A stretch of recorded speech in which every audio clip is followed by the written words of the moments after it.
ഞാൻ senior professor doctor Suresh K Guptan, principal scientist, director AIMRC. ഇന്ന് എനിക്ക് വളരെ പ്രഗത്ഭനായ ഒരു ട്രൈബൽ ഒപ്പം അട്ടപ്പാടിയിലുള്ള ആദിവാസി മേഖലയിലുള്ള ഒരു പരമ്പരാഗത വൈദ്യനെ പരിചയപ്പെടുത്താനുണ്ട്. അതിനൊരു പ്രത്യേക കാരണവുമുണ്ട്. കാരണം പരമ്പരാഗത വൈദ്യന്മാരെയും 20,000-ലേറെ കൊല്ലങ്ങൾ പഴക്കമുള്ള ഒരു വൈദ്യശാഖയാണ് ഈ പാരമ്പര്യ വൈദ്യം. പക്ഷെ ഭാരതത്തിൽ ഇന്ന് 4 കൊല്ലവും 5.5 കൊല്ലവും പഠിച്ച് പുസ്തകങ്ങൾ പഠിച്ച് ഡിഗ്രി എടുക്കുന്ന കുറേ ഇൻക്യൂബേറ്ററിൽ വെച്ചിട്ടുള്ള കുറേ ഡോക്ടർമാരെയാണ് നമ്മുടെ ഭാരതം സൃഷ്ടിക്കുന്നത്. പക്ഷേ പരമ്പരാഗത ട്രഡീഷണൽ വൈദ്യം ചെയ്യുന്ന ഭാരതീയ പാരമ്പര്യത്തിലുള്ള ഒരു വൈദ്യനാണ് ബഹുമാന്യനായ വർക്കി വൈദ്യൻ നിരപ്പേൽ മേലെ താവളം അട്ടപ്പാടി. ഇദ്ദേഹത്തിൻ്റെ നമ്പർ 97 78 76 82 42. ഇദ്ദേഹത്തെ പറ്റി പറയാൻ കാരണമുണ്ട്.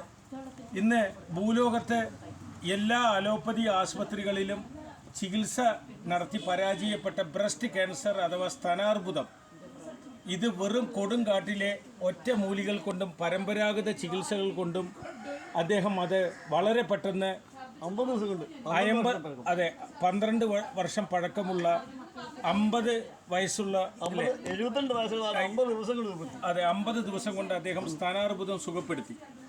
അതുമാത്രമല്ല, ഇദ്ദേഹത്തിൻ്റെ ആ നിസ്വാർത്ഥ സേവനങ്ങൾ കണ്ട് ഞങ്ങളുടെ അന്താരാഷ്ട്ര സംഘടനകൾ അദ്ദേഹത്തിന് ശ്രേഷ്ഠ സേവാരത്ന ബഹുമതി നൽകി ഇന്ന് ഞങ്ങളുടെ അന്താരാഷ്ട്ര പോഡിയത്തിൽ, ആരോഗ്യ ഇൻസ്റ്റിറ്റ്യൂട്ടിൻ്റെ പോഡിയത്തിൽ വെച്ച് അദ്ദേഹത്തെ ഞങ്ങൾ ആദരിക്കുകയുണ്ടായി. അദ്ദേഹത്തിന് ഞങ്ങൾ ഉന്നതമായ ഒരു അംഗീകാരവും നൽകി. അദ്ദേഹം ചെയ്യുന്ന സേവനങ്ങൾ വിലമതിക്കാനാവാത്തതാണ്. കാരണം അലോപ്പതി ചികിത്സയിൽ സ്ഥലം മുറിച്ചു കളയുക, ഗുരുതര ക്യാൻസർ വന്നാൽ കോശങ്ങൾ ആ ഭാഗം മുറിച്ചു കളയുക, ദുരിതങ്ങളോട് ദുരിതങ്ങൾ, വീടും കിടപ്പാടവും വിൽക്കേണ്ടി വരുന്നു.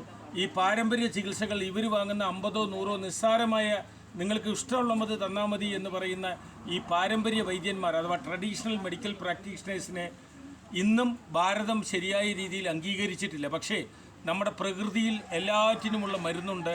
പ്രകൃതി സൃഷ്ടിച്ചിരിക്കുന്ന പഞ്ചഭൂതങ്ങളിൽ എല്ലാമുണ്ട്. അത് തെരഞ്ഞ് കണ്ടുപിടിച്ച കൊടുങ്കാട്ടിലൂടെ നടന്ന് അവർക്ക് വേണ്ട ഗവേഷണം നടത്തി ചികിത്സിക്കുന്ന പാരമ്പര്യ വൈദ്യന്മാരെ അംഗീകരിക്കണമെന്നും ഭാരതത്തിൽ ഇതിനൊരു പ്രത്യേക വകുപ്പുണ്ടാക്കണമെന്നും അന്താരാഷ്ട്ര അതോറിറ്റികളുടെയും സംഘടനകളുടെയും തലവൻ എന്നുള്ള നിലയിൽ ഈ റിസർച്ച് ഇൻസ്റ്റിറ്റ്യൂട്ടിൻ്റെ ഡയറക്ടർ, AIMRCയുടെ ഡയറക്ടർ എന്നുള്ള നിലയിൽ, അന്താരാഷ്ട്ര മനുഷ്യാവകാശ സംഘടനയുടെ അധ്യക്ഷൻ എന്നുള്ള നിലയിലും, ലോക സമാധാന സംഘടന, ലോക പുനരധിവാസ സംഘടന തുടങ്ങി അനവധി യൂണിവേഴ്സിറ്റികളിൽ സീനിയർ പ്രൊഫസറും ഒരു അന്താരാഷ്ട്ര യൂണിവേഴ്സിറ്റിയിൽ വൈസ് ചാൻസലറുമായി എനിക്ക് ഇവരെ പോലുള്ള പരമ്പരാഗത വൈദ്യന്മാരെ വലിയ ബഹുമാനവും ആദരവുമാണ്. കാരണം ഇവർ പാർശ്വഫലങ്ങൾ നൽകുന്നില്ല, പാർശ്വഫലങ്ങളുള്ള ഒരു മരുന്നും നൽകുന്നില്ല, ഇവർ കൃത്രിമത്വം കാണിക്കുന്നില്ല, കപടവേഷം ധരിക്കുന്നില്ല. ഇവർ പ്രകൃതിയാണ് ഇവരുടെ ദൈവമെന്ന് കരുതി പ്രകൃതിയിലുള്ള വസ്തുക്കളാണ് ഇവരുടെ ആയുധം. അതുകൊണ്ട് ഈ വർക്കി വൈദ്യനെ പോലുള്ളവരെ ബഹുമാനിക്കണമെന്നും സപ്പോർട്ട് ചെയ്യണമെന്നും ഞാൻ ലോക ജനതയോടും പ്രത്യേകിച്ച് മലയാളികളോടും ഭാരതീയരോടും എളിമയോടെ വിനീതമായി അപേക്ഷിക്കുന്നു. Senior professor doctor Suresh K Guptan. നമസ്കാരം. Thank U.